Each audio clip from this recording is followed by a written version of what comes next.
बिस्मिल्लाहिर्रहमानिर्रहीम 14 अगस्त जी आज़ादी जी खुशियों यारनि सुमायत अलम लांडियूं महर दरगाह पीर बखुरलाल मुख्तलिफ नंढनि वॾनि शहरनि में 14 अगस्त भरपूर नमूने सां मल्हायो वियो।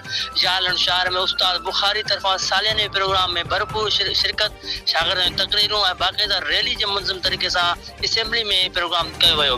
प्रोग्राम खे उस्ताद मालू ख़ान बुगटी समायत स्कूल जे स्टाफ ख़िताब कयो ऐं यारनि सुमायत उन खां अलावा यारनि शहर में भी अलम लांडियूं महर में भी प्रोग्राम मुंतखब कया विया।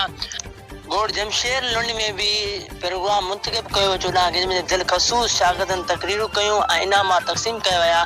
मोहम्मद कासिम लुंड तरफ़ां उनखां अलावा दरगाह पीर बखुरलाल ते 14 अगस्त जे हवाले सां क्रिकेट टीमूं मैदान में लथियूं। शाइन टीम ऐं शहनशाह टीम में मुक़ाबिलो मुंतखब कयो। ॿिन्ही टीमुनि हिक ॿिए सां सख़्त मुक़ाबले खां पोइ टीमूं पाण बराबरि थी वियूं।